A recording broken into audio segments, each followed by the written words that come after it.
I just want to give you a brief introduction to Dr. Coleman. I've been studying this for a long time and seeing what's happened to our country, and you know, it's kind of sad in this country that you have to come to a meeting on Saturday morning to get the truth. You can't turn on the television because you sure don't get the truth there. So we sure appreciate everybody coming out. But in order to do that, I ran across Dr. Coleman's work. And when you've studied this and looked for the truth, and it's a pleasure to find somebody like Dr. Coleman that'll bring you to a new level of what the real truth, who's really behind what's going on in this country. None of this is an accident. This is orchestrated. This has been planned and plotted and is moving right along. And if the only thing that you can do is be informed and learn what's going on, who's really behind it. And nobody does that better than Dr. Coleman. He's an author of 3 books. He has a table back here. I recommend that you look through his material. It'll bring you to a new level of information as to what's going on in the country as well as the world. And this is the only country left that stands between the country as we know it, or the world as we know it, and the New World Order, which will drastically change everybody's lives, as Dr. Coleman will tell you. But the big difference between Dr. Coleman and some of the other speakers is he's been in most of the places that we're talking about. He's been in Lebanon, Brazil, France, Italy, Spain, England, South Africa, and all over the U.S. And he did this, in his work. He has first-hand experience with most of the things that are going on here. He studied 5 years in the British Museum in London, also in the Cain Museum in Egypt, where he did research on the Black Plague. And, if you study his work or read his work on AIDS, I think it'll shock most of you. In his investigation, through the congressional records. And the congressional records is where most information is in this country. And he would feel very comfortable, in debating the Supreme Court justice on the Constitution at any time, because our Constitution is basically being walked all over at this time. But at this time, I'd like to bring on Dr. Coleman, and let's give a big hand to him, and we appreciate him.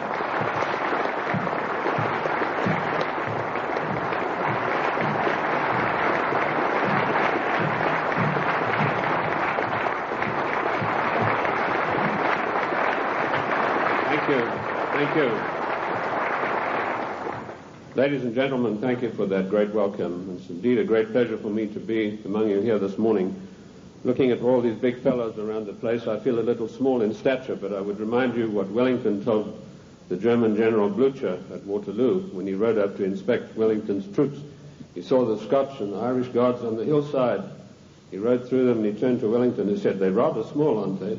And Wellington said, "Yes, but they don't run away."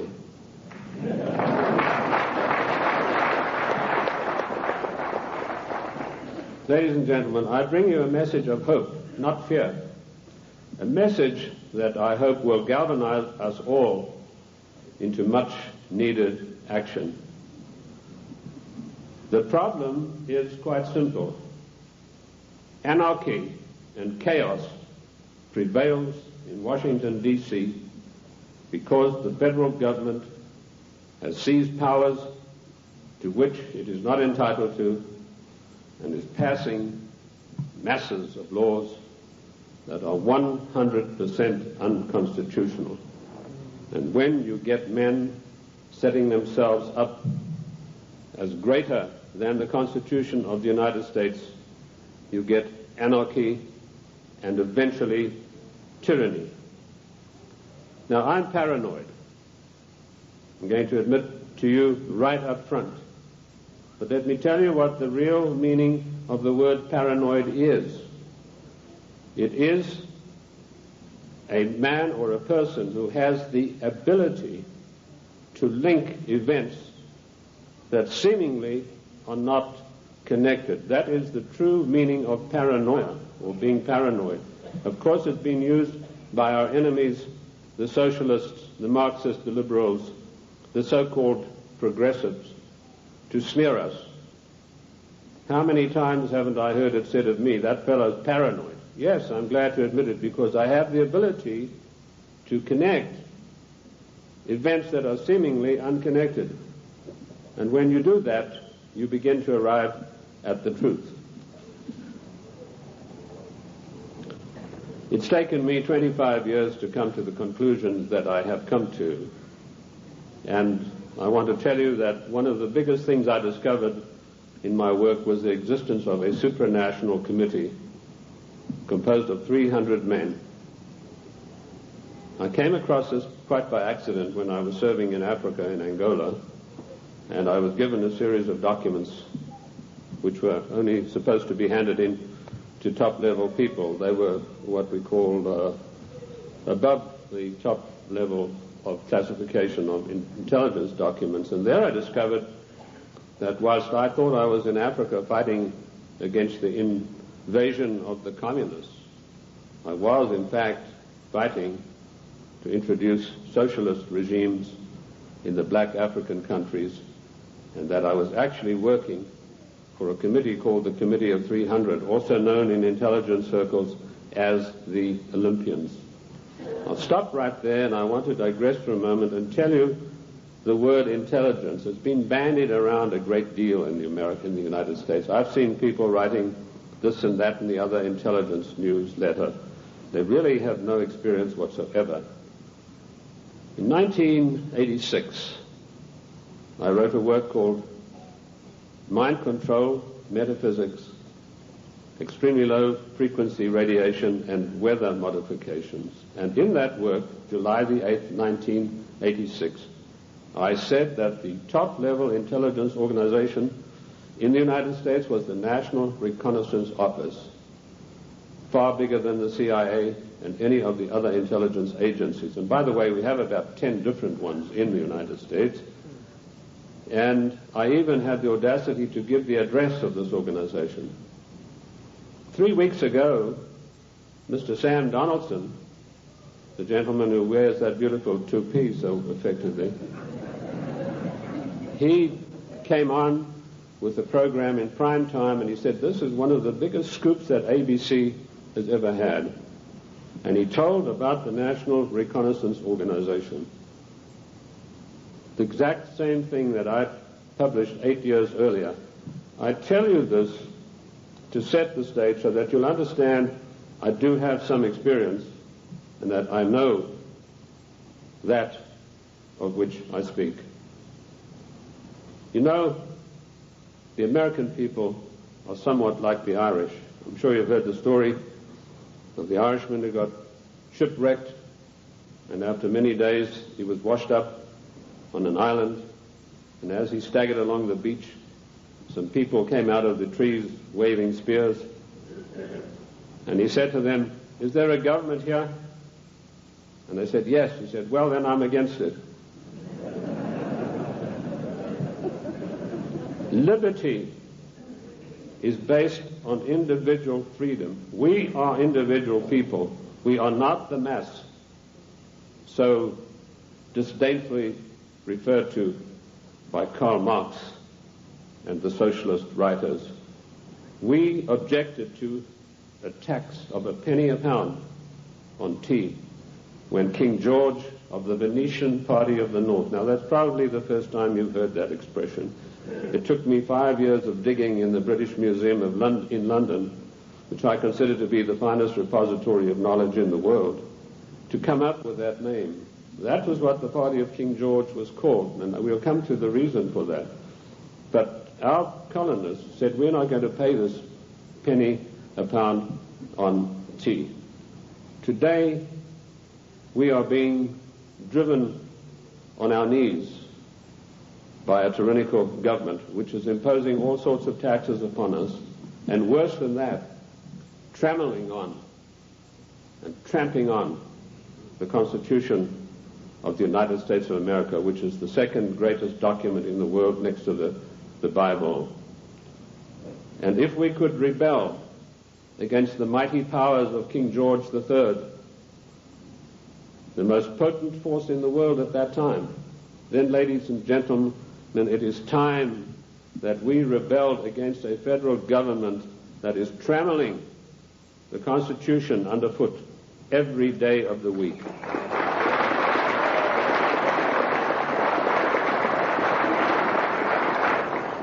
King George III of the Venetian Party of the North did more than that. He sent Adam Smith, a servant of the British East India Company, to formulate a policy which he called free trade. And by the means of free trade, Adam Smith, a greatly beloved economist of the Marxist, the Socialist, and the Liberals, hoped to bring the small manufactories and the industries established by the colonists to their knees. Let me tell you unequivocally that free trade is piracy. There is no such thing as free trade. We have to reject this constant brainwashing to which we are subjected.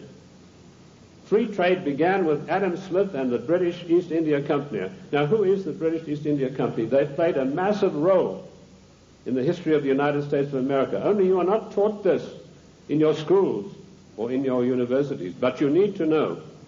In my book, The Committee of 300, which took 20 years of research, and incidentally, I was only a little bit behind with Karl Marx. He spent 30 years in the British Museum in London, where he got most of his things from. I point out that the British East India Company was the most powerful trading company in the world. They made their massive monies out of the dope trade. They first grew prime poppies in Kew Gardens in Kensington, London, got the best producing opium poppies. They then shipped them to Benares in India, where they began a massive plantation of poppies, opium-producing poppies. They then used their famous tea clippers to transport the poppies in the form of raw opium to China. And by their military force, they imposed an opium policy on China that turned the Chinese nation into a nation of addicts. And they enforced this policy, which was known to the royal family and Lord Gladstone, the Prime Minister, and every one of the lords and ladies in England. And they made a massive, huge fortune. In researching these documents in India House in London, I came across some of the manifests of the old tea clippers and the numbers of kegs of opium they carried and the values. And I totaled up these things, and I found to my astonishment that if we took 1970 as an optimum year for profits in General Motors and Ford, in 1 year, the opium trade with China was 3 times the profits of the combined profits of Ford and General Motors in 1970. And this was shared by 300 people. That was the committee that ran the British East India Company. They all had equal voting rights. They could not outvote each other, and of course they were sworn to secrecy. The descendants of the British East India Company today run the United States. And I will hope to prove my thesis as we go along. They also interfered in the development of the United States on every occasion. They armed the Indians, they armed the people against the settlers who were pushing west. They ran the Hudson's Bay Company. They also ran so-called mission stations in China and got these missionaries who were really not missionaries at all to push opium on the Chinese. And I remember a conversation with the late Gamal Abdel Nasser of Egypt, Prime Minister of Egypt, President of Egypt, and Mohammed Aikel, one of the top journalists, with Zhou Enlai. And Zhou Enlai told him, he said, you know, the Americans and the British made China a nation of opium addicts, and now with the Vietnam War, it's our turn. We are going to make the Americans a nation of opium addicts. So you can see the influence, the evil, baleful influence of the British East India Company upon the great nation of the United States of America. They were the ones who financed the war. They put up the money for the British troops to buy the Hessian mercenaries and to fight the colonists. Those brave 3%, let me remind you that only 3% of the people took arms and stood up against the mighty army of King George III. We are 3% here this morning, but that's enough for us to withstand the mighty force of the federal government of the United States of America.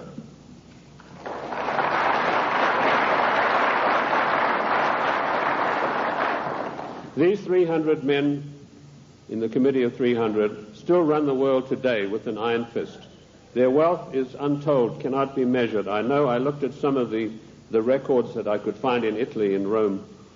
I've done most of my work on location, and this has always been invaluable to me.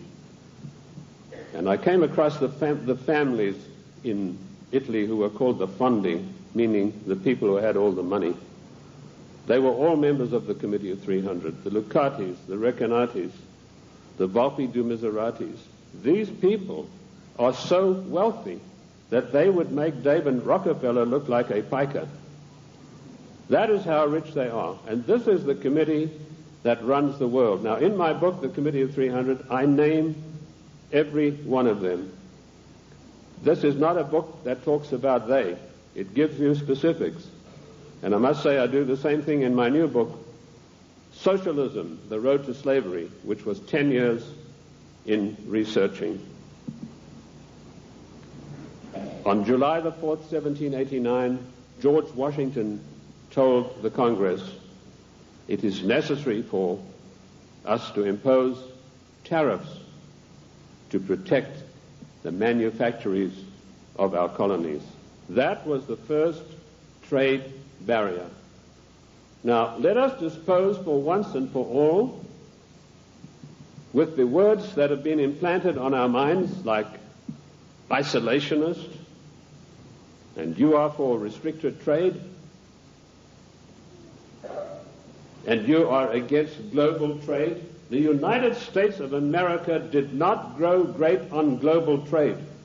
The United States of America grew great on the hard labor of the people who lived in those days and the wise protection barriers put up by President George Washington, because immediately after the war they tried, the British, to try to down the United States through so-called free trade, which is nothing but piracy. Free trade, ladies and gentlemen, is a one-way street which allows other countries to dump their products on our markets to the detriment of our own people.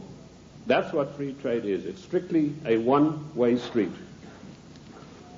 The trade barriers were increased by Lincoln, Garfield, and McKinley, and all three presidents paid with their lives for that policy. Disraeli was particularly incensed with Lincoln. Disraeli was the British Prime Minister at the time, and he ordered British MI6 to assassinate Lincoln, which is what they did, the same way as British MI6 publicly executed President John F. Kennedy at a later time. Our founding fathers and our presidents saw the value of trade barriers. They realized that we, if we wanted to progress, were not to be the dumping ground of the world.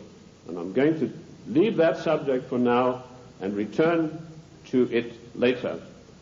The format that I want to use this morning is the type of questions that are most often asked of me. I've spoken to hundreds of thousands of people across the United States and worldwide, and I've been on many, many radio shows, and these type of questions, we note them, and this is what comes up most of all.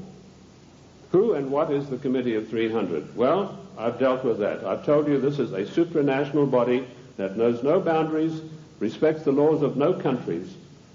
The first time that they were publicly announced was by a German socialist by the name of Walter Rathenau. Now, I'll give you some background of Walter Rathenau. He was the financial advisor to the Kaiser of Germany, and he was also the financial advisor to the Rothschilds, the French family Rothschild. So he must have known what he's talking about. He made an astonishing statement in 1934. He said, there is a committee of 300 men that rule the world. They are known only to each other, and nothing happens without their consent. When former head of state Mikhail Gorbachev visited the United States a few years ago, flanked by George Bush and Quayle, he opened his Gorbachev Foundation in the United States. And he let slip, he said, this is being done with approval of the Committee of 300. CNN cameras were on him. They immediately switched. Now, I wrote to CNN and I said, could I have a transcript of this program, which they said was available. I never got a reply. I followed it up with letter after letter, but nothing ever came of it. The point I'm trying to make, ladies and gentlemen, is that the federal government, the secret upper-level parallel government that runs the United States, does not want you to know that you have an upper-level parallel government that calls the shots, that dictates what is going to happen to your life and mine. So that's how I found out about the Committee of 300. The next question is, what are their goals? Their goals are a one-world government, latterly called the New World Order. The one-world government began with King George III. At the time that the colonists were brave enough to take him on, King George was already busy formulating a one-world government, and he had lined up at least 50 countries that were willing to come into this future world dictatorship with him. The goals then, very simply stated, are to make the world over into a one-world, new world order dictatorship controlled utterly and completely by this Committee of 300. How can they possibly carry out their goals? That's the next question that I'm often asked. They do it by dint and by virtue of their fantastic wealth and the fact that they control thousands of the top banking institutions, the political organizations, insurance companies. In fact, one of the giant insurance companies, a man called me and said, do you mean to tell me that they are controlling the Metropolitan of New York? I said, the Metropolitan of New York is peanuts. He said, how can you say that? That's a giant American company. I said, well, compared with the Sicurezza de Generali di Venezia, it's peanuts. That's the biggest insurance company in the world. They control in that organization everything that happens in the world in the insurance field comes out of Venice. That's why Venice is so important, because in Venice we have the black nobility. Now that has nothing to do with the color of the skin of the people, and I'm going to come back to them as we go along.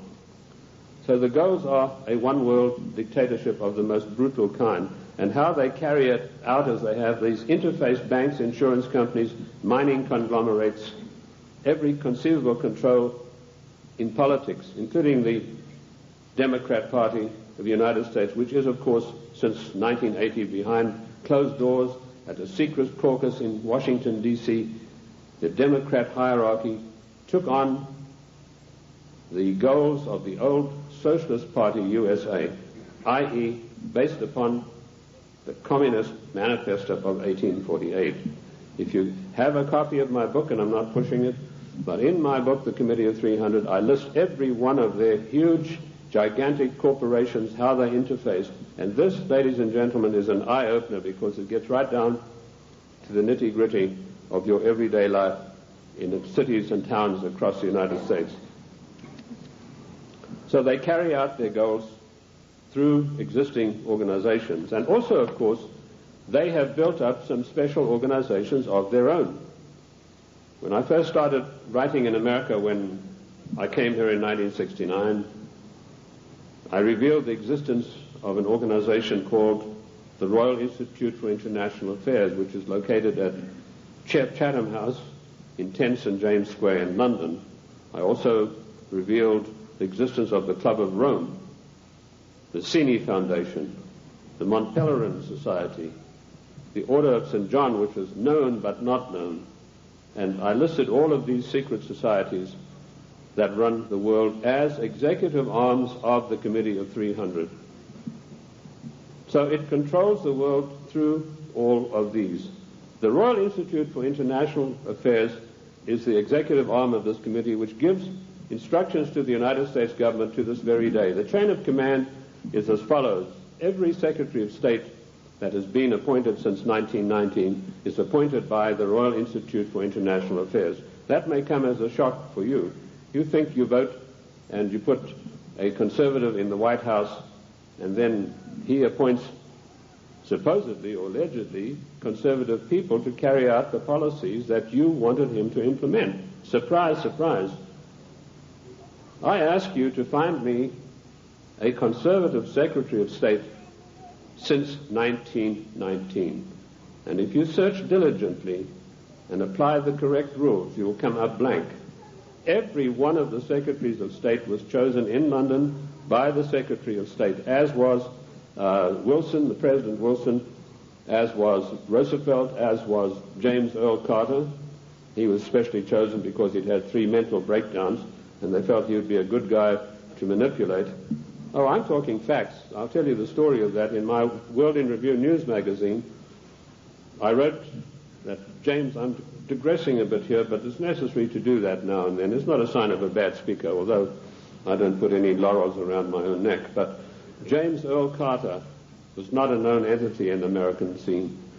I first heard of him through my intelligence contacts, particularly my French sources, who were one of the best in the world after MI6, and he told me, your next president is going to be a peanut farmer from Georgia. And I said, how come? He said, right now they're meeting at the Dorchester Hotel in London. And if you get your fanny over there, he said, you'll find that there's a lot of goings-on you might like to look at. And lo and behold, that's what was happening. The Royal Institute for International Affairs had ordered David Rockefeller to find a candidate who was totally weak, preferably a little mentally weak. And they put one of the greatest brainwashing specialists in the world, trained by the Tavistock Institute for Human Relations, Dr. Peter Bourne, on the job. And he said, it's funny you should say that. One of my patients is a guy from Georgia, James Earl Carter, and this guy can't take rejection, and he's been to me 3 times for a nervous breakdown. So they hiked Carter over to London and feted him at the Dorchester Hotel, which is a very ritzy place.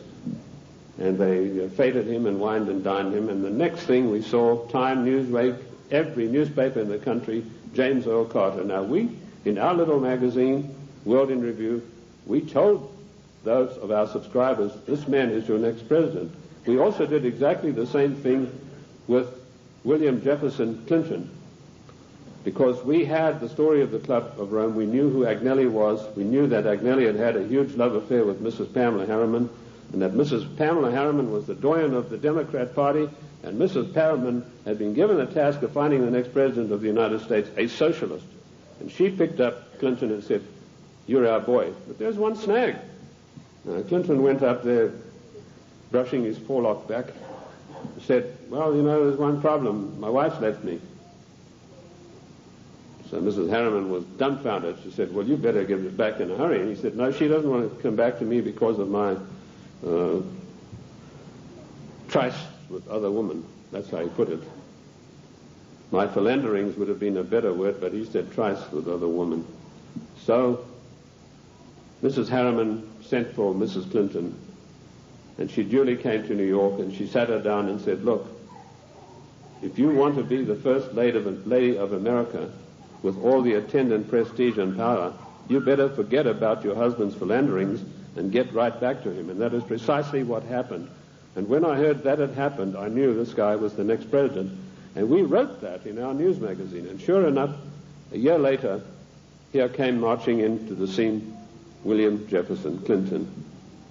So the RIIA, the Royal Institute for International Affairs, does control everything that happens in the United States. They give their orders to the Morgan Guarantee and Trust Bank on Wall Street.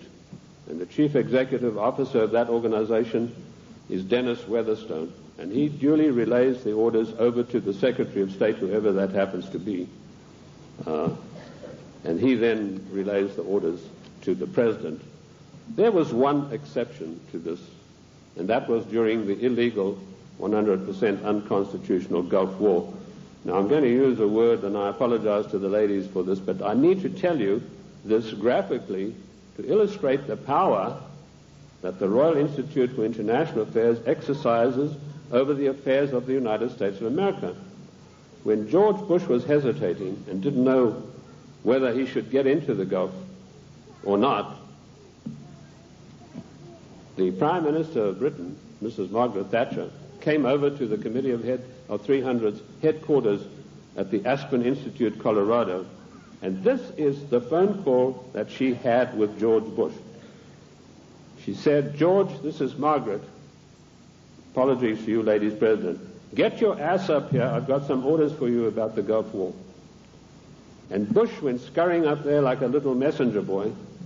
And the next thing we know, there was this massive outpouring of propaganda to start a war against the nation of Iran, a nation that had never done this country one iota of harm. I use those illustrations in order to give you the extent of the control that is exercised by this Committee of 300. There are many other societies that are operating for the RIIA. The Illuminati, which has been around for many, many years. I've written a work called The Illuminati in America, 1784 to 1994. A lot of people think this is an ancient secret society that's gone away. They think that Adam Weishaupt had a quarrel with the Catholic Church and that's it. Don't you believe it? 13 of the top families in the United States are in the Illuminati today, and they have a big say on everything that happens politically in this country. Then we have the Society of Cincinnati, which I don't think many of you will have heard about. That is an ultra secret society to which every president of the United States is forced to belong, including our so-called conservative presidents. And I point this out to you to show you that it doesn't matter who is in the White House. This Committee of 300, through the Royal Institute for International Affairs, through the Council on Foreign Relations, exercises complete control. But their strongest arm is called the Club of Rome. Now, when I first heard of the Club of Rome in 1969, I immediately began my investigation. And as Ken told you, all of my investigations have been done on location. Every one of them.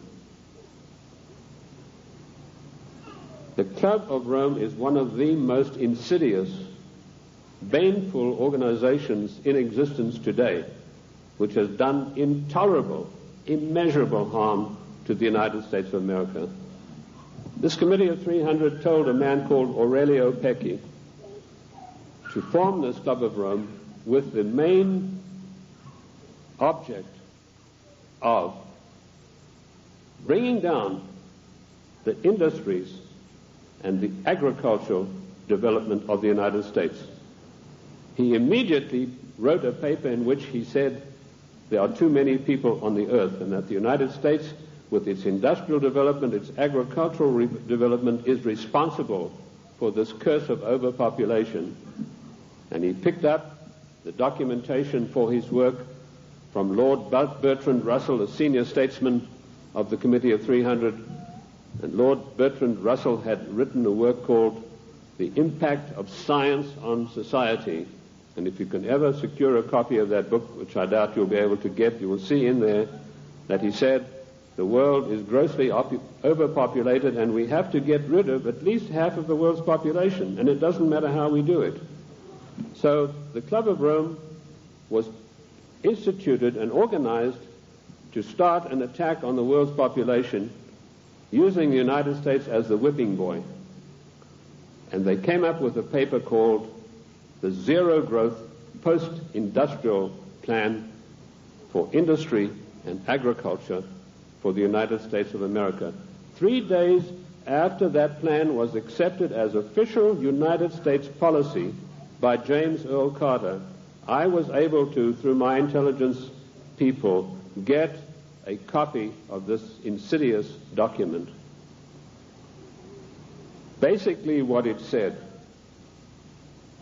was that the middle class in the United States of America had to be destroyed because in the coming push to a world order, the middle class would be the stumbling block, because history had shown that the peasant class in ancient days, when they had revolted, were just easily crushed. There was no resistance. But now had grown a new super class of people in the United States called the middle class, who had long-term employment, who had job security, who were well paid, who could afford to buy the products that were made by the United States and didn't need to buy products from China or anywhere else.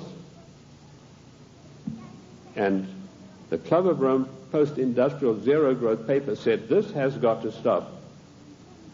We have to bring down the middle class of the United States. And the way that we will do this, the way that we will accomplish this task is by crushing their industries. In 1980, based on this report, I wrote a small work, a booklet called The Death of the United States Steel Industry. And in that I told of a French aristocrat by the name of Etienne d'Avignon, and I'm sure there's not a single steel worker in America out of a job who's ever heard of this man's name. But they put this aristocrat onto the job of destroying first the steel industry. In my book in 1980, I said that by 1985 we would have silent blast furnaces. The rolling mills would be stopped. There would be no more shipbuilding. We'd have thousands of skilled workers who'd passed the skills of their trade down for generations, who were forever dispossessed of their jobs. If you go to the northeast United States today, ladies and gentlemen, and I've just been up in Cleveland where I had a very good radio address I gave there, you will find that what I said in 1980 has unhappily come to pass. In 1970, the United States had 5,000 ships built by good United States know-how, using good United States steel. 5,000 ships sailing the high seas. Last year, we had exactly 270 such ships, and at least 50,000 steel workers permanently out of a job, jobs that will never come back. What happened? Did we suddenly lose our marbles? Did we suddenly lose that great American know-how of getting things done? Did we lack finances? Did we run out of money? No. None of those things happened. What happened was this dastardly Club of Rome had sent their emissaries to the United States to deliberately destroy our steel plants. And they did it by opening the doors of so-called free trade. And everybody who signed the NAFTA treaty and everybody who signs the GATT treaty when it passes is a traitor and a seditionist.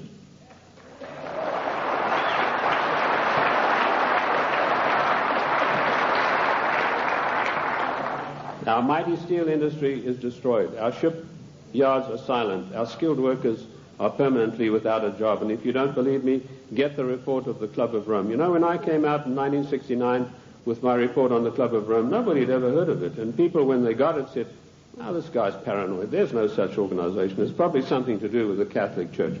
Well, surprise, surprise, 25 years later, last year, the Club of Rome celebrated its celebratory anniversary, and Alexander King, its chairman, stated, "The American people henceforth must get used to the idea that they will never, ever again in their lifetime have full employment."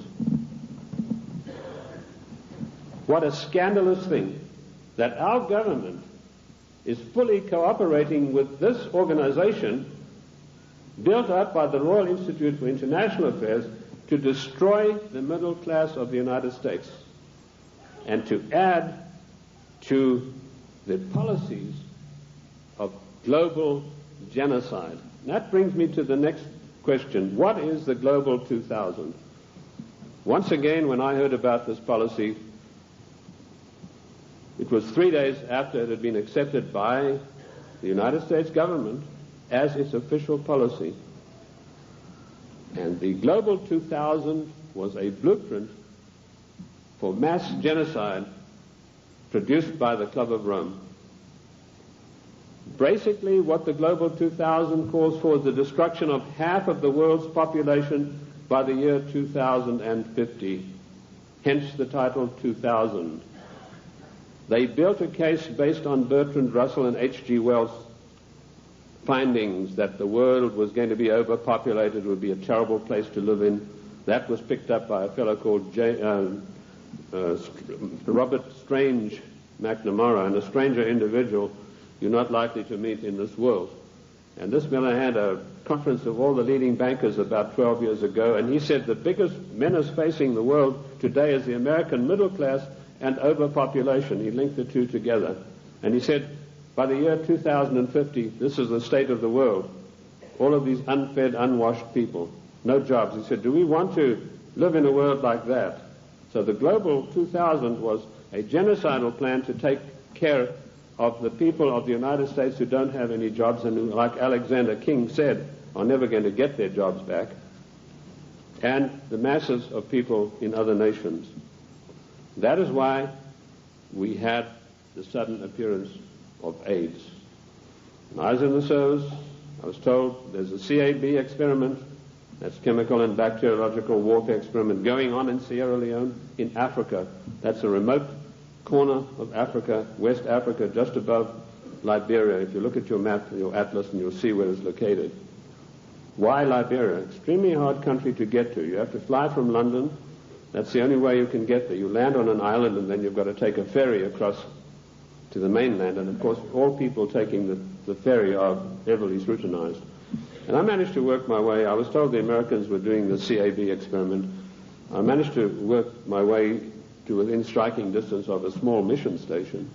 And what I discovered was that these blacks were coming in from the bush to this mission station with broken arms or an ulcer on the leg or something like that. And they were ostensibly being treated there, but they were dead by the evening.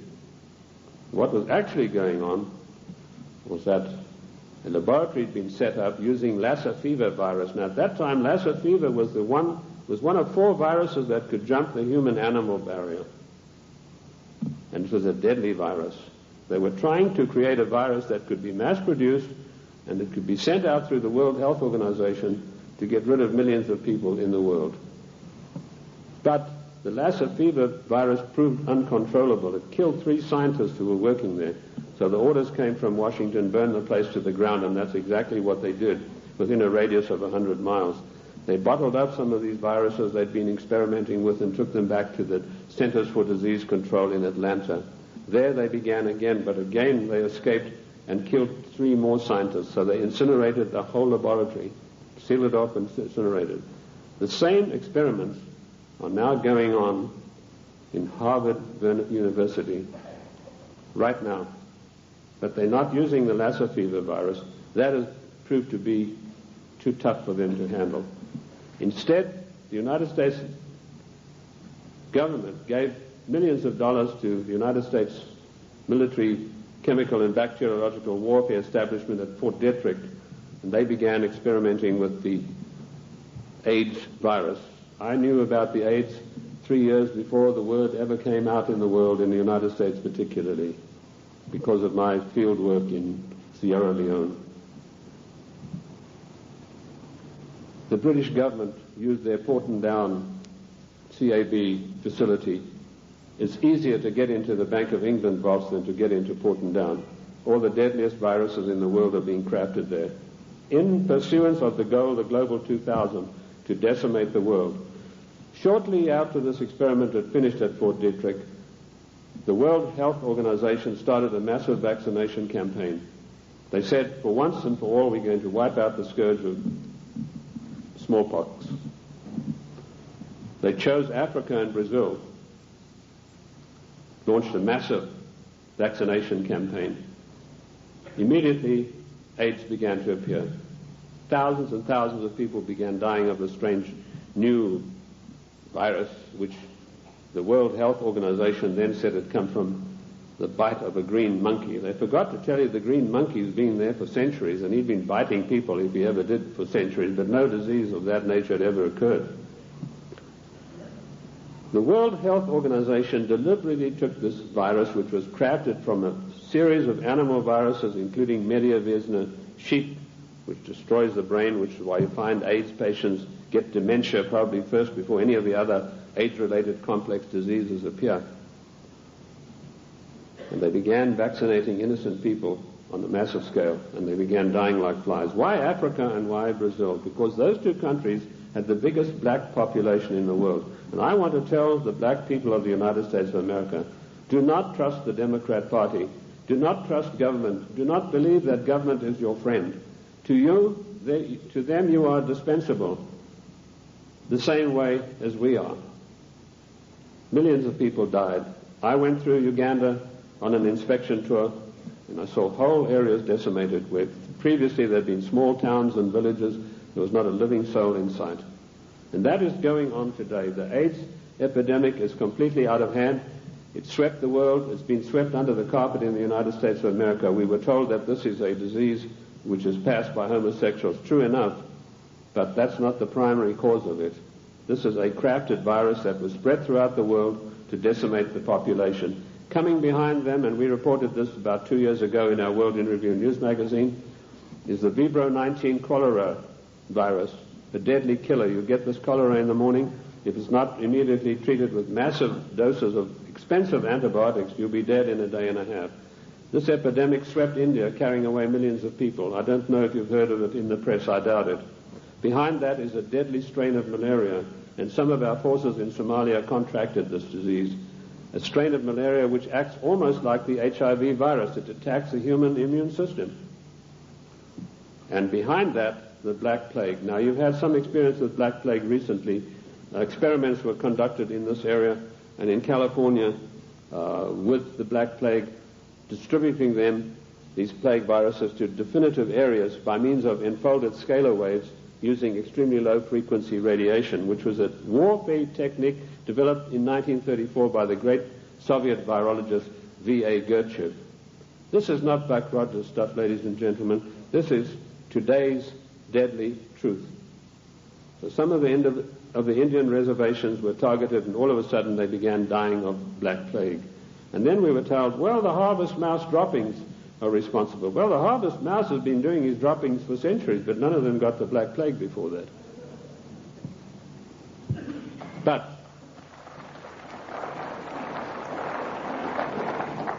what happened immediately following the so-called population control meeting in Cairo? There was a sudden and violent outbreak of Black Plague in India, and it is still going on, and it is not under control. This is all part of the Global 2000 mass genocide plan. I know something about the Black Plague because in my research in the British Museum I discovered that the black Venetian nobility had none of their families or members had ever got the Black Plague. Yet the Black Plague, as you know, swept through Europe and killed half of the population of Europe. But none of their families ever got it. So I began seeking for the answers, and I found them in the Cairo Museum. So people said, well, how come, if these things are true, how are they going to protect themselves? They being the Committee of 300, their servants and their families, they have the means of protecting themselves by certain types of herbal compounds mixed with sugar. And they also have, of course, the protection of extremely low-frequency radiation, where using the technology developed by the great virologist Gertchev, who proved that every living thing on this earth has a vibratory cycle, and he was able to measure the vibratory cycle of various deadly viruses, and by vibrating them double their cycle, you would kill them instantly. So that's one of the defensive weapons that these people have got that will kill the plague if they ever get it. The same technique, of course, will kill cancer cells. But the medical profession run by the Rockefeller family and all the pharmaceutical companies do not want you to know this, because when you go in for the doctor, he's going to write you a prescription for a chemical drug. There's no chemical drug benefit out of extremely low frequency radiation vibration. No profit to these people. So that's the Global 2000. Decimate the world's population and particularly hit hard the United States middle class. How are they financing all of this stuff? They're financing it through the fondi, who I mentioned to you earlier, the Venetian black nobility. Now, why are they called the black nobility? They're called that because of the vileness and the evilness of their deeds. These families date back to the 11th centuries, the Locatis, the Recanatis. They were called, and the Guelphs, by the way, I'll come to them, they're particularly interesting. They were called that because of the evilness of their deeds. They make Lucrezia Borgia look like a Sunday school teacher. They had so much money, which is the outcome of the drug trade, the years of investing, the years of gaining control of every mining, mineral, gold, oil, natural resource of the world, that they can afford to finance these things. So the black nobility are the ancient aristocrats of Venice and Genoa, and they called that because of the nature of their deeds. The black Guelphs were one of the worst of them. Now, interesting enough, the Queen of England, Queen Elizabeth II, is a Guelph. She's not a Windsor. This was a title that was evolved in 1935 by her father to put researchers off the track. I like to include myself in that category, although I wasn't doing it then. I was much too young to be doing it, but he didn't like that certain people were getting hot on the track of who this royal family actually was, and so this was put out that they are the House of Windsor. They are not. They're the House of Guelph, and it's important for us to know that, because every time there's a financial crisis, it follows a meeting of the black Guelphs upon the Royal Britannia yacht of the Queen of England, which anchors off the coast of Venice, and all the world bankers meet over there and say, now this is what we're going to do to country X, this is how we're going to control this worldwide situation, and then they go up and give their orders to everybody. So that is the way it is done. I told you earlier that they controlled the United States. Even in the days of President Lincoln, they had him assassinated on the orders of Disraeli, and they then, of course, in later years, were able to elect one of the worst socialists we've ever had the misfortune to suffer under, Woodrow Wilson. Wilson was elected by a ploy. Of course, they got Teddy Roosevelt and the Bull Moose Party running as a supposedly third candidate to siphon votes off so that Wilson could be elected as a socialist president. Now, our eyes have been fixed on Moscow. We've been led down the garden path, ladies and gentlemen. All of the time we've been looking at Moscow, and we've been told what demons they are in Moscow. Rightly so. But all the time this was going on, the Trojan horse of socialism in Washington, D.C. has been stealing our country away from us. And in my book, Socialism, The Road to Slavery, I give you a full and factual description of exactly how this was done. In 1898, the Fabian Society, a socialist organization, sent Ramsay MacDonald, Prime Minister of England, to the United States to spy out the land. He came back and he said, there are two things in the way. You have a very strong middle class, and you have the Constitution of the United States, both of which have got to be destroyed before we can socialize America. The first step they took was getting a socialist president in office in the form of Woodrow Wilson. Woodrow Wilson was controlled out of England by Sir William Wiseman, head of the North American desk of MI6. Now, in case you don't know MI6, it is the most powerful and the oldest of all intelligence agencies in the world. They taught the CIA. They taught the Vatican intelligence. They taught the French intelligence. They taught the Mossad. They taught the Cheka. Captain Hill of MI6 went out and set up the Mossad. And Captain Hill went to Russia and helped the Bolsheviks set up their single-cell apparatus. Sir William Wiseman was the controller of Wilson through Colonel House. Now, who is Colonel House? He was an unknown person who emerged out of Texas. His father served the Rothschilds during the Civil War, and he emerged out of the war as the only person in Texas who'd made any money. And House was sent to Washington in order to control the first socialist president, and he took his orders from Wiseman, and House lived but a few blocks away from Wilson, and above him, Wiseman had an apartment. And that type of control is not gone. It is still here to this very day, right now, as I speak to you. Other questions? Give us some examples of what you're talking. How do we know that what you're saying is true? I'll refer you to the great soldier son of the United States of America, General Douglas MacArthur, a great patriot, a great warrior, a great Christian. When Douglas MacArthur was in Korea, he and General Stratemeyer of the Air Force devised a plan that would have put China out of action for the next 50 years. He submitted this plan to Washington, an arch-socialist, one of the most vilest creatures who ever walked this earth, by the name of Dean Rusk, immediately summoned the President of the United States to a meeting in Blair House. And he said, "Mr. President, we have seen the plan submitted by General Douglas MacArthur, and there's no way in the world that you can allow him to implement this plan." And Truman said, "Why not?" He said, "You know very well that anything that relates to China has to be cleared by the Royal Institute for International Affairs first." And he said, "They don't want you to do this." And MacArthur was not allowed to carry out his plan. And 50,000 sons, beautiful Americans, were slaughtered on the battlefields of Korea needlessly because of orders from the Royal Institute for International Affairs. And that same institute is controlling President William Jefferson Clinton to this day. MacArthur was eventually bowler-hatted on the orders of the British government. I mentioned earlier the death of John F. Kennedy.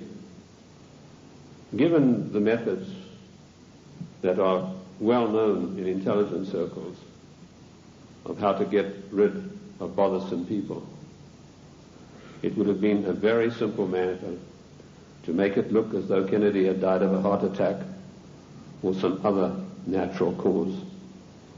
Instead of that, in order to warn every president that would follow in his wake, every powerful person in this country in the know, you do not kick over the traces. You obey us, or you will see what will happen to you.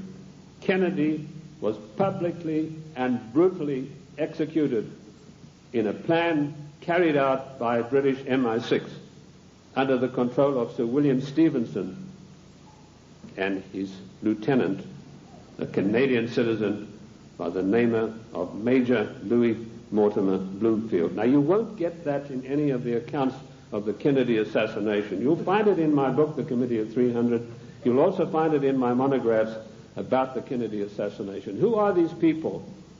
Sir William Stevenson ran American intelligence throughout the Second World War out of the RCA building in New York. His second in command, a Canadian citizen, Major Louis Mortimer Bloomfield, ran Division 5 of the FBI counterintelligence. You want examples of how Britain controls this country? I have given you them. I've also told you that every Secretary of State since 1919 is selected by the Royal Institute for International Affairs on the orders of the Committee of 300. Why is this? We go to these conventions and there's all the hoopla in the world. The balloons are flying, the straw boaters are in the air. Bush has been elected conservative president. Reagan has been elected. What happens in reality? The Secretary of State, who's charged with carrying out the policies, subverts each and every one of them. You show me a Secretary of State that has acted in the best interest of the United States of America since 1919, and I will give you the only money that I've got in the bank, which is about $1,500. You're welcome to it, because I know that you will not be able to do that. Every Secretary of State has subverted and acted in a treasonable manner towards the people of this great country.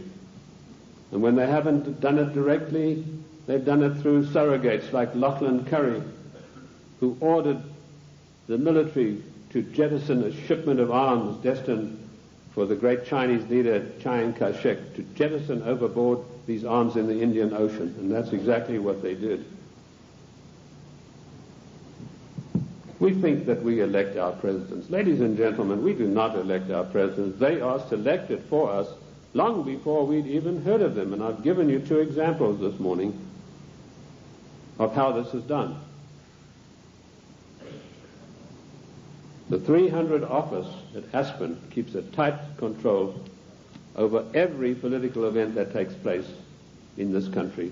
And it was this office, through Margaret Thatcher, that ordered President Bush to violate the Constitution of the United States of America and to violate his own personal oath to uphold the laws of the United States by sending our troops to the Gulf War against Iraq a nation that had never done us any harm. And we did it by the dirtiest of dirtiest tricks. We got the daughter of one of the Al-Shabaab clan, there are over 400 of these people, and these are the most degenerate, disgusting people that you'd ever come across. The ruler has 140 wives. He doesn't have them all at the same time. When he gets tired of one, he says, I divorced thee 3 times, and she's gone. When the Iraqi troops came in there and they turned it over to the Red Cross in Geneva, 140 marriage certificates. This is the man that your sons and your daughters are propping up today in Kuwait in a most illegal manner, in violation of the Constitution of the United States of America. And Bush did a Texas two-step around the Constitution. He did not get the mandatory declaration of war.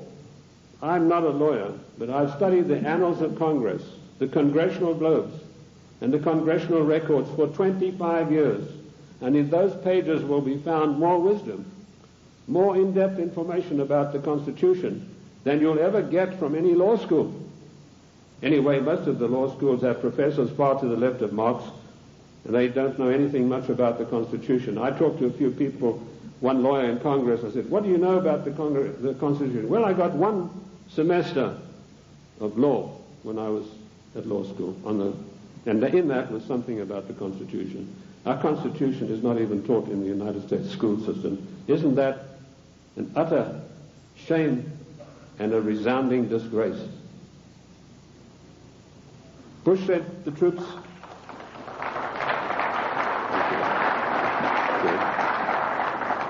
Bush did not get a constitutional declaration of war. This is a very difficult area of the Constitution. It's probably one of the most complex areas of the Constitution. It's a 5-step process that involves both houses making separate declarations, then joint declarations, then the army has to be informed, and then the public has to be informed, and then we have to be told whether this is a private war or a public war, i.e. whether all the armed forces are going to be employed or only one branch. In so-called police actions, the President has 45 days to use only one branch of the service.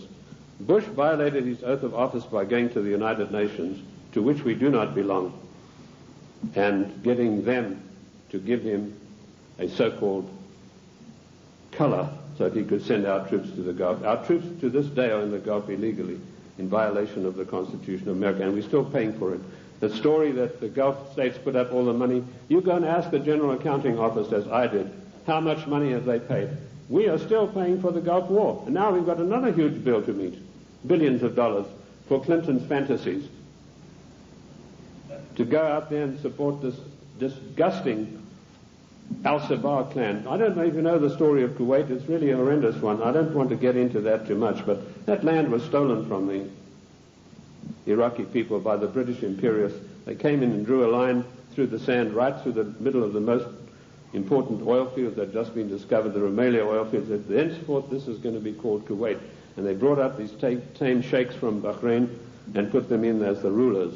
And since then, they've been stealing the oil off Iran, and the proceeds go to the British banks in the city of London for the Committee of 300.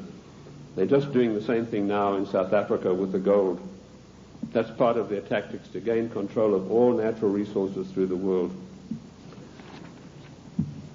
I also touched briefly on Giovanni Agnelli and Mrs. Clinton and how she had left her husband, and Pamela Harriman. Pamela Harriman, for her duties in getting Clinton elected, was given a plum job as ambassador for the United States to France.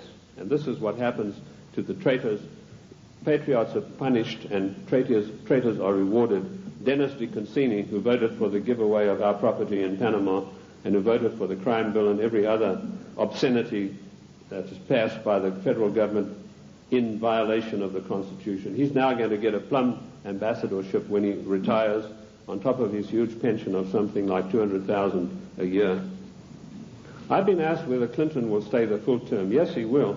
Clinton will stay the full term because he's been given a job to do, and that is to pass certain far-reaching socialist measures. And he's been very successful in doing that with the help of so-called Republicans. I personally am not in favor of political parties. I'm like George Washington. He said, political parties are baneful, and in the long run they are harmful. What happened in NAFTA? A so-called conservative, Mr. Newt Gingrich, who I wouldn't trust as far as I could throw him, went out and acted as the floor manager, as the party whip in true parliamentary style, and he whipped up 132 Republicans, so-called, to support NAFTA. And no doubt he will do the same thing with this dreadful GATT treaty, which is coming up in a vote in the lame duck session. So he's going to run, and I'll let you into some information which I just got a few days ago from French intelligence. Clinton would not be able to run on his record or anything that he's done or anything meritorious. So what he's done, he sent emissaries, and this is the first time you're going to hear this. You might hear it in 1996, but this is the first time you're going to hear this now. He has sent emissaries to Iran to dig and promise huge sums of money to any of the Iranians who will come up with the actual documentation of the scandal where our prisoners were kept there until Reagan was elected the president.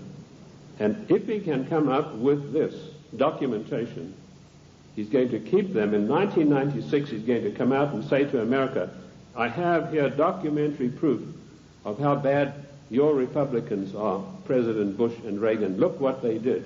And on the strength of that, he hopes to run in 1996.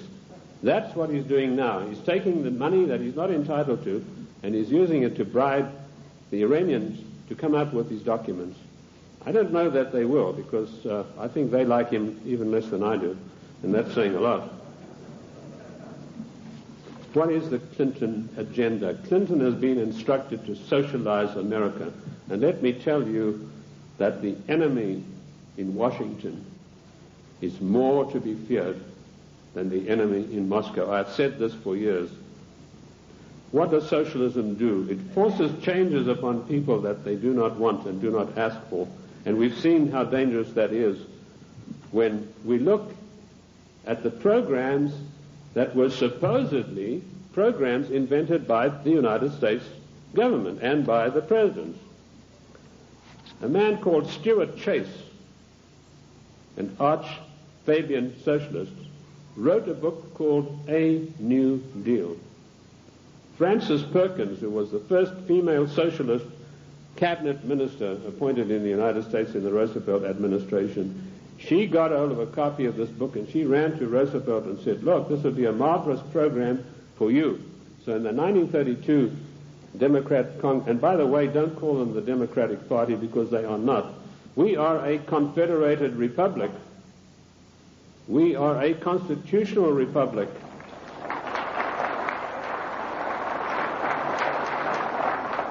In a confederated constitutional republic, you cannot have a Democratic Party. You can have a Democrat Party, and that's what we should start calling them. But she ran up, and Roosevelt was so enamored with this deal that in 1932 they hastily changed their platform, and he came out and announced his New Deal, which is a verbatim, word-for-word program taken from Stuart Chase's book, Socialism, A New Deal.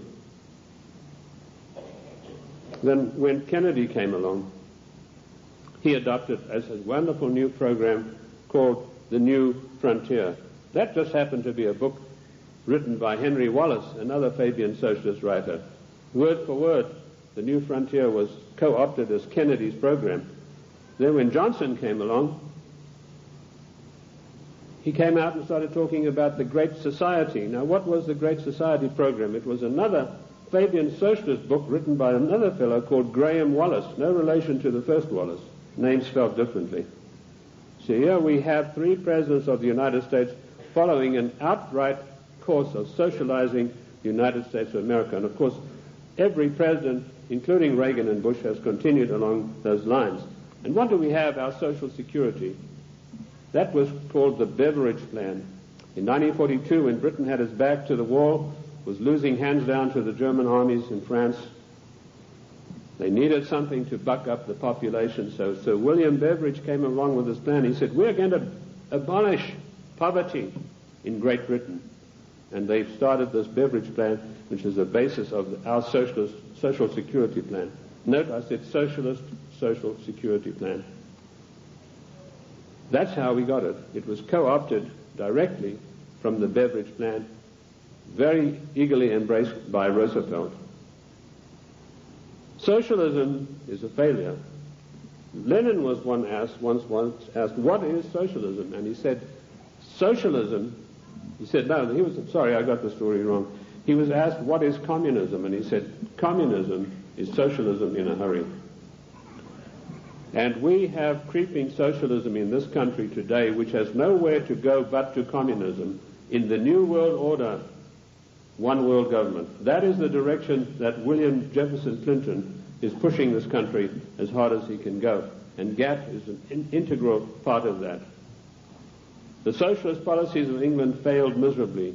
They got the great Professor Harold Lasky of the London School of Economics. I once was asked to give a talk there, and it was me against 600 hostile left-wing students. And I had a pretty torrid time of it to start with, but in the end I did get a very good hearing from them. But that same Professor Lasky was sent to the United States to see how the Constitution could be got around. And he said, there's one good way we have to do it. We have to break down this provision that says there's no transfer of powers between the three branches. And we have that happening every day. We have Clinton calling himself the Commander-in-Chief, which he's not. I sent a fax to Colonel Oliver North the other day, in which I explained in detail what the Constitution has to say about the Commander-in-Chief. I hope he was able to use it. He said that Clinton is not the Commander-in-Chief, but he was saying it for the wrong reasons, for personal reasons. The Constitution is perfectly clear on this. It says that the President shall not be the Commander-in-Chief until such times as called into actual service by the Congress. And in my studies I came across this proviso that could only happen after a careful 5-step declaration of war mandated by the Constitution. And that is the sum and substance of the President's war-making powers. Unfortunately for us, during the time of the Civil War, Lincoln got the Congress to give him the power of habeas corpus, which is a privilege, by the way, not a right. And he was able to do things that were monstrous, which would never have been done. Why Clinton is telling everybody he's the Commander-in-Chief, it's not out of ignorance, as I pointed out to Colonel North in my facts. It's a deliberate, carefully crafted plan to get the people of the United States used to the idea that he is actually the Commander-in-Chief. And I tell you, he is not. The Constitution says he is not, and I can give you chapter and verse. Because should there a time come when he wants to take some drastic kind of action, he can then get Congress controlled by the Democrats, even a lame duck Congress, to give him the power of suspension of habeas corpus, and can say, as Commander-in-Chief of the United States Armed Forces, I hereby order XYZ to happen. It is a deadly danger, and we are fast asleep. I tried to alert Colonel North to exactly what's going on about the so-called Commander-in-Chief, and I only hope that he will put it to good use, because I do not have the same forum that he does. Anyway, socialism is a total failure. When it began to sink in England, they sent John Maynard Keynes, or Keynes. He said Keynes was a better word because it rhymed with brains, and this is the man who did in the economy of every Western country.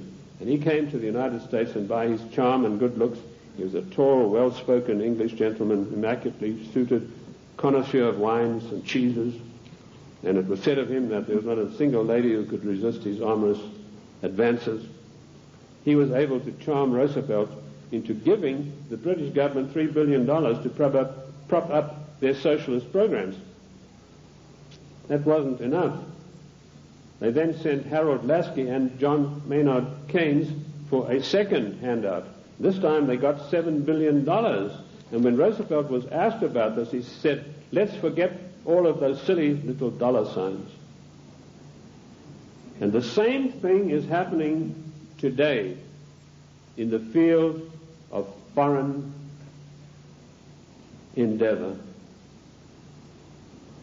We find a president giving away billions of dollars in foreign aid, which he is not entitled to do. I have searched the congressional records, the congressional globes, the annals of Congress, to find out if there is an empowerment for the federal government, our Congress, to dish out billions of dollars every year like a Santa Claus to foreign nations. And I could not find it anywhere. And where the Constitution is silent on a provision, it means it is a prohibition of that provision. What I did find was that when President Monroe was trying to get us involved in Latin America, he tried to get some money sent down there. And the Congress stood on its hind legs and said, this is a matter that's out of your purview. This is a matter for the Congress, and we deny you foreign aid because it's not constitutional. And that is what set Monroe at variance with the Congress. If you know his history, he spent his entire life fighting the Congress over that issue. Nothing has changed. The Constitution of the United States is immutable. I violently disagree with Justice Ginsburg, who says the Constitution is flexible. The Constitution is not flexible. Our founding fathers meant it to be an immutable document that would stand the test of the ages of time and foil people like William Jefferson Clinton and Roosevelt and every other dictator that is going to follow, unless we stand up and take back our states' rights.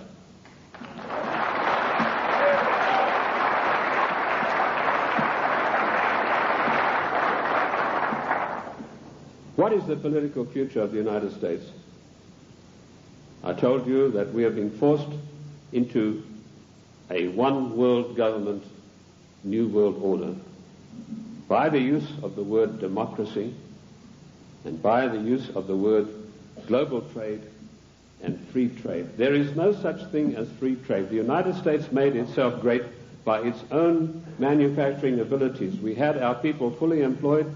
We had our people who could buy all the products that we made. We did not need global trade. If people wanted the privilege of selling on our markets, they had to pay customs tariffs. And did you know that up to 1913, all the money that it took to run the United States came from customs tariffs? We had no income tax.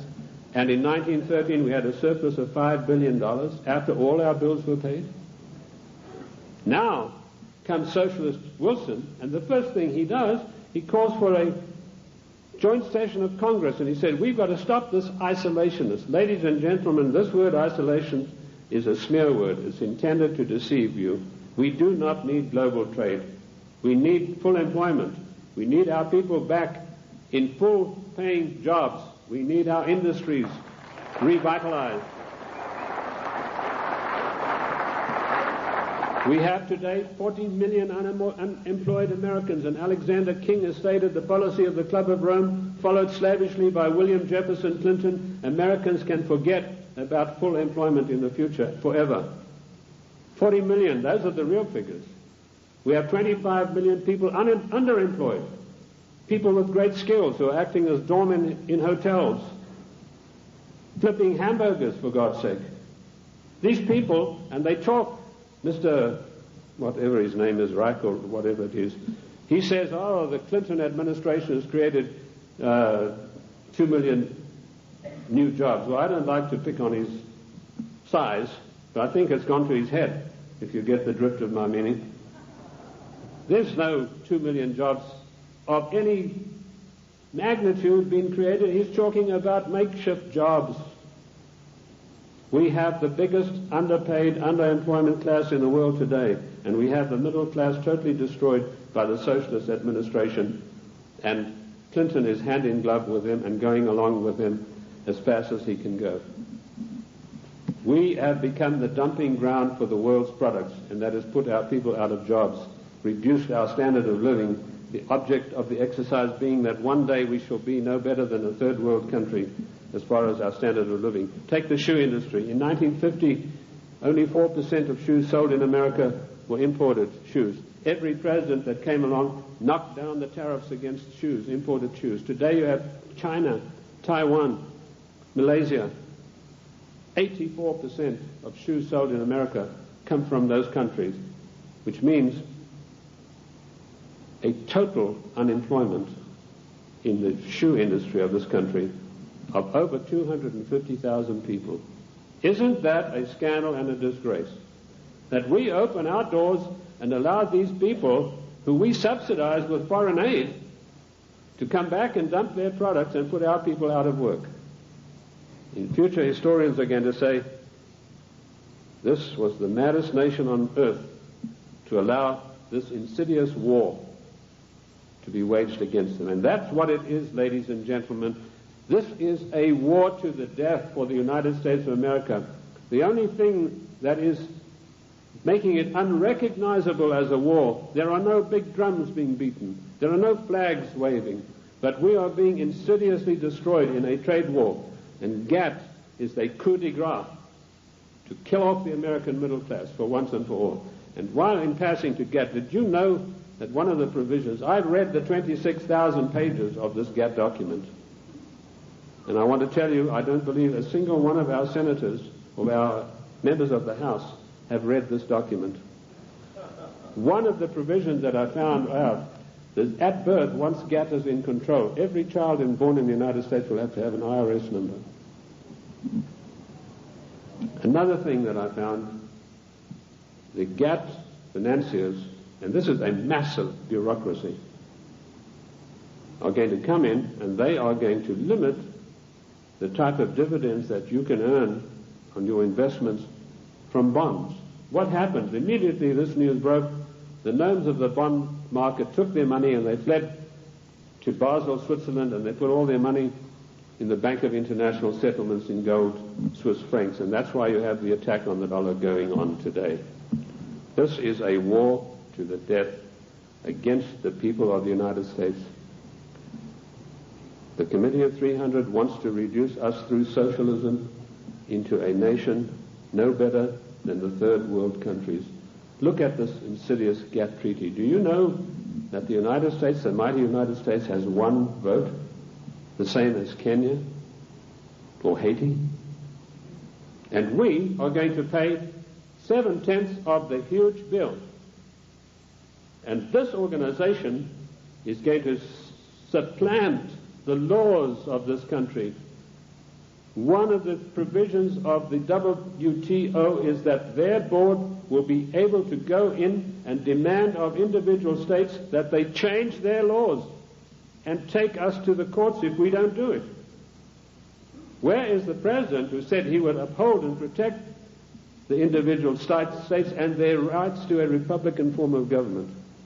This GATT treaty is one of the most insidious, unbelievable attacks on the United States that I've ever come across. Let me tell you that if the Russians were to drop a couple of nuclear bombs on Washington, and that might be such a bad thing, let me tell you that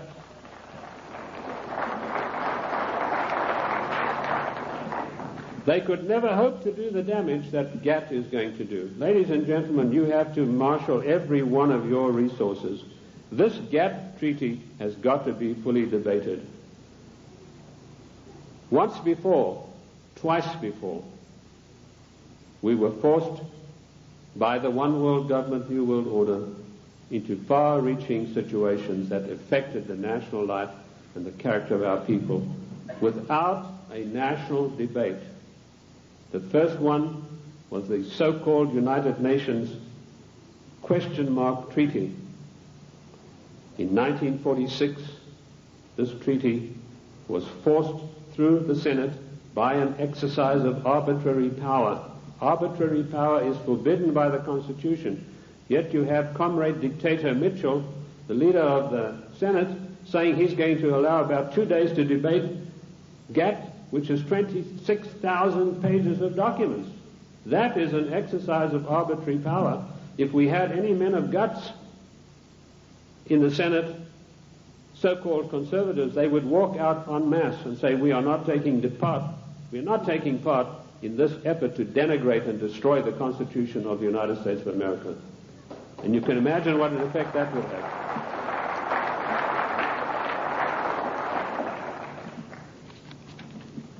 GATT will be allowed to be debated for 2 days, 26,000 pages, and some of the most insidious things that you've ever seen are in this document, and they all, every one of them, say GATT shall override all the laws of the United States.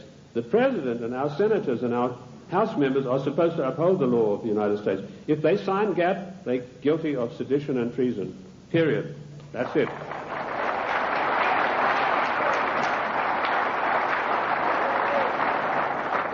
This came as a natural outflow of the United Nations Treaty. I found there that 5 senators, listen to this for a disgrace, ladies and gentlemen, 5 senators actually read this United Nations document.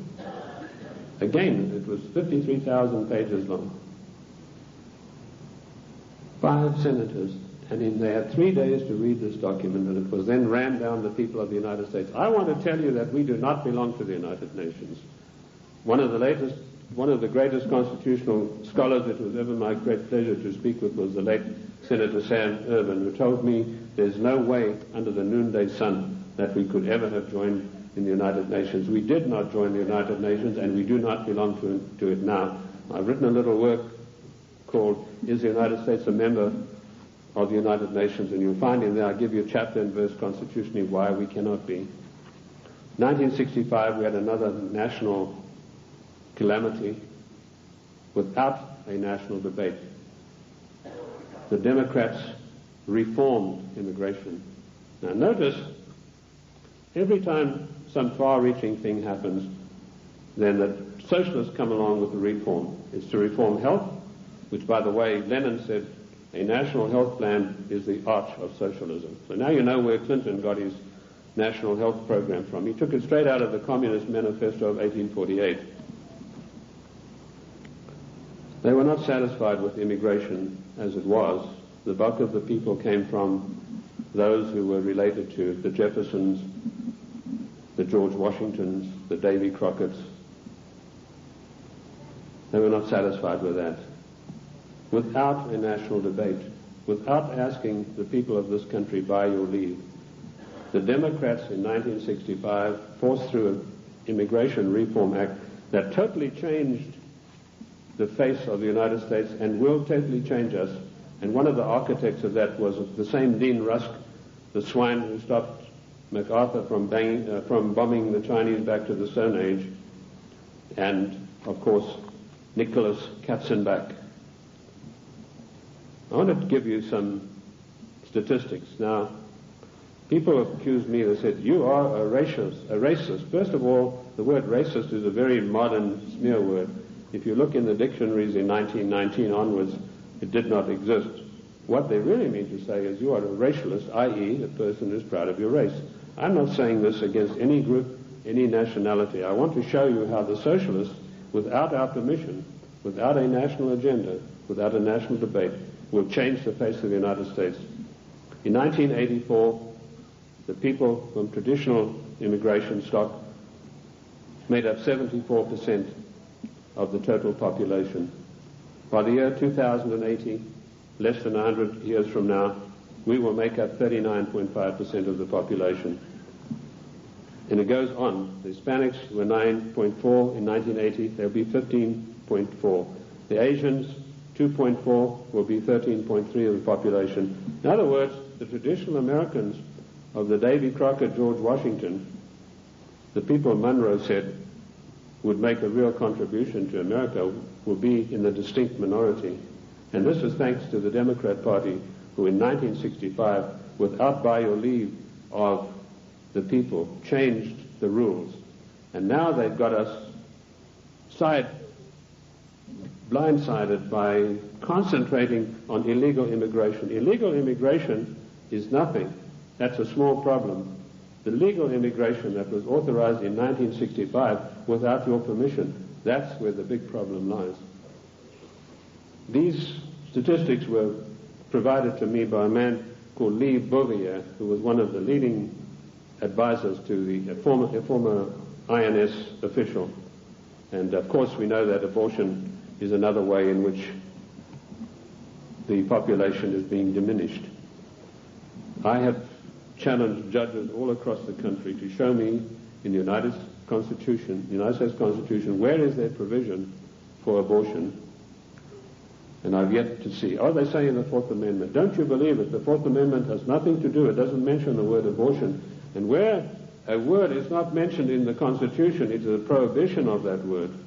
There's no such thing as free choice. This is a communist doctrine brought to this country by a woman called Madame Calonte. Madame Calonte you've probably never heard of, but she is the inventor, the author and the finisher of NOW and NARL and abortion.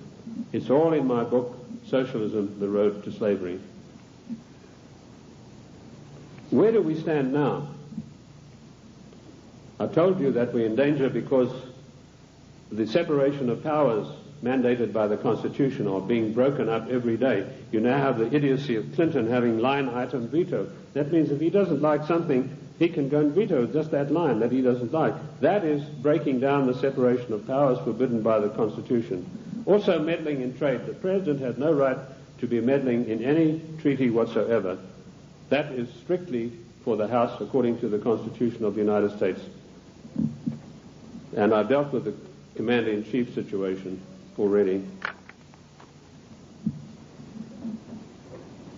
We need to understand the seriousness of the Commander-in-Chief. Lincoln said that if we allow this title, he said, we are then putting presidents where kings stood.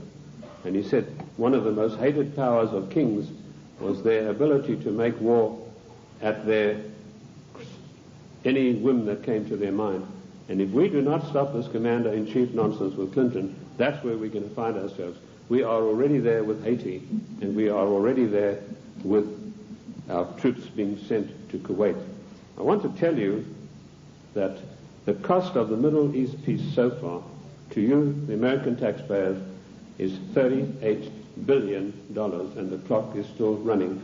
Jordan was given $4 billion to sign this treaty. The other nations have been guaranteed credits and all sorts of things that will bring up the total to $38 billion for this so-called peace accord in the Middle East to come about. Of course, it's doomed to failure, but that doesn't matter.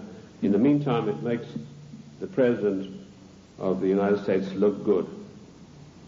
We need to understand something. I told you today there's anarchy and chaos in Washington. That is because the United States government is a government of strictly limited empowerment.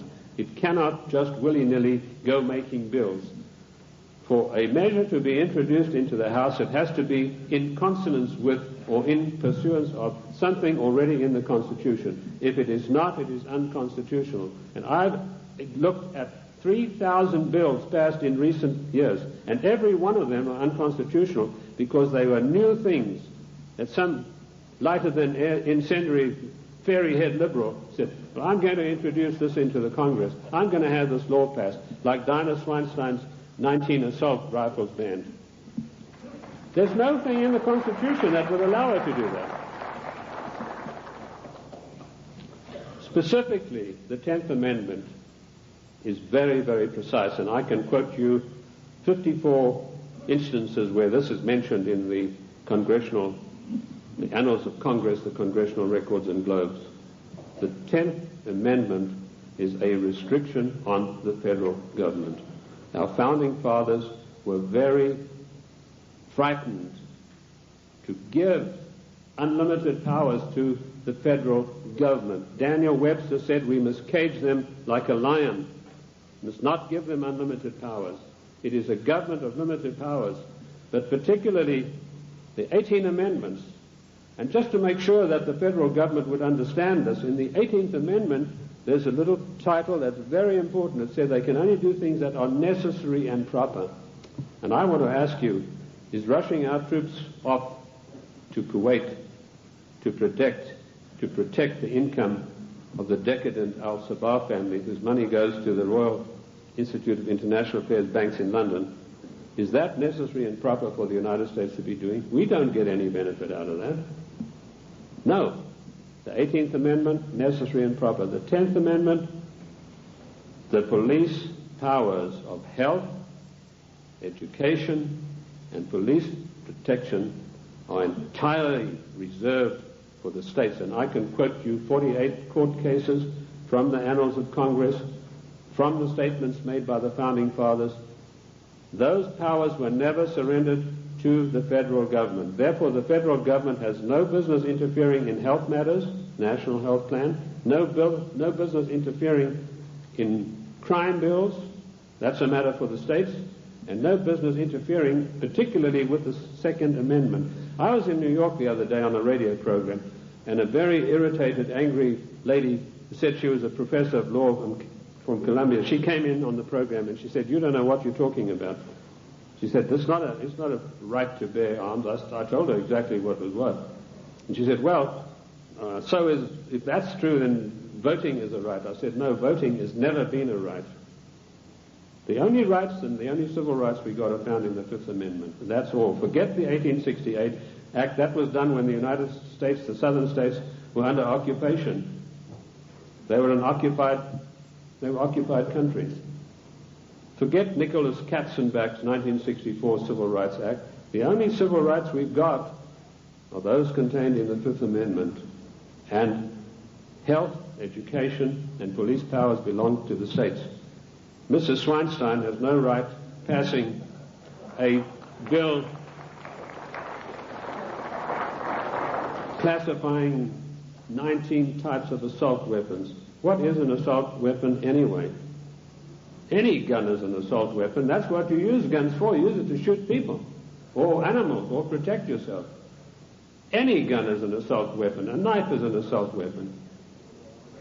You know, now they have this poor, almost idiot Brady running around the country. They're using him shamefully to push for gun control. This man doesn't know whether he's Arthur or Martha at the moment. This is not an issue of gun control. This is an assault on the Constitution of the United States of America in total. You cannot take one part of the Constitution and attack it and exclude the others. And this is what it is. It is an attack upon the Constitution of the United States of America.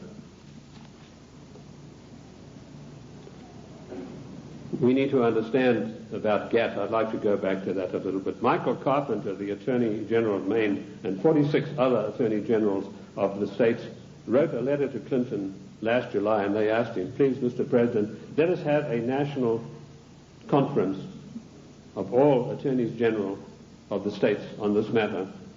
Clinton refused to answer him.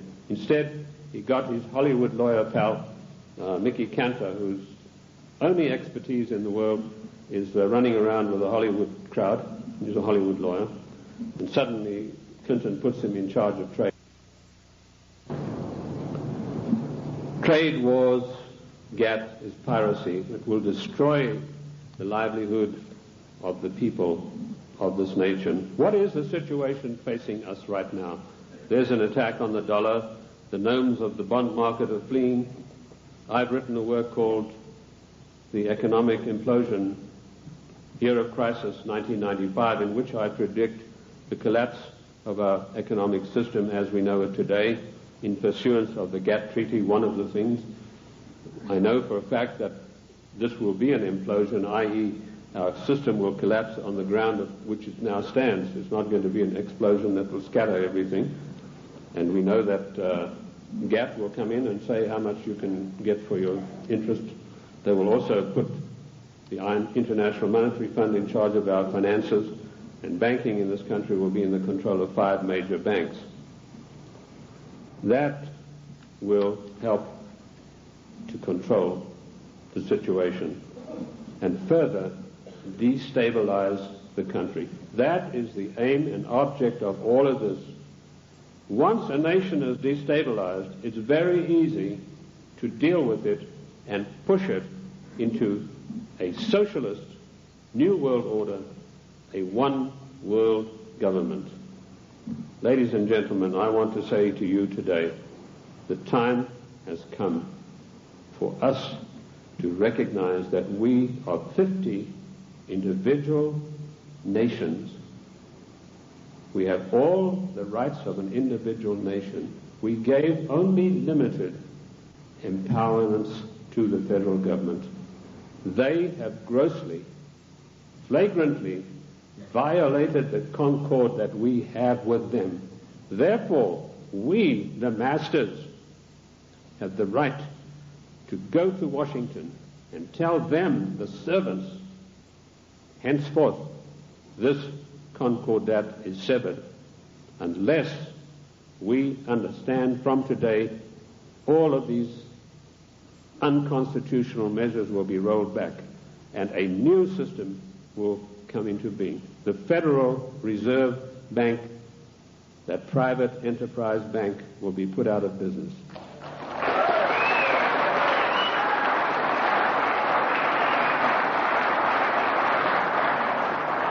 Ladies and gentlemen, this is not anarchy. This is the God-given right of each of the 50 nations, of which the state of New Mexico is an individual nation. We are the only entity in the entire world that has a legal document that allows us to dissolve the federal government without resorting to violence and bloodshed.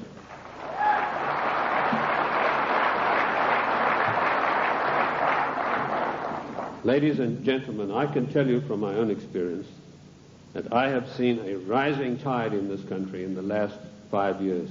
And I say to you today, in my closing remarks, let us catch the wave. My own plan is to form an organization, a foundation, if I can get people with money to back me, where I will teach what I've learned from the Constitution, what I've gleaned from the annals of Congress, the Congressional Globes, and the Congressional, to maybe 100 educators, lawyers, if you will, other people who are interested. Teach them what I know, which is enough for them to confound the Chief Justice of the Supreme Court of the United States, not to mention those fairy heads we have in the House and Senate. They, in turn, will spread across the land, teaching others, and they in turn will teach others until we have a grassroots movement that is spread across this nation of people who really know, not just to recite the Constitution, but know all of the provisions, the ins and outs, the nuts and bolts, who, when somebody like Mitchell says, we're going to give 2 days for this GATT treaty to be debated, 1 million people will demand and tell him that you, sir, are exercising arbitrary power and you shall not be allowed to do this, and quote the Constitution. We could do that with every one of these unconstitutional measures. It is the federal government that is creating anarchy, not we, the people. Thank you, ladies and gentlemen. Thank you. Thank you. Thank you. Thank you. Thank you. Thank you.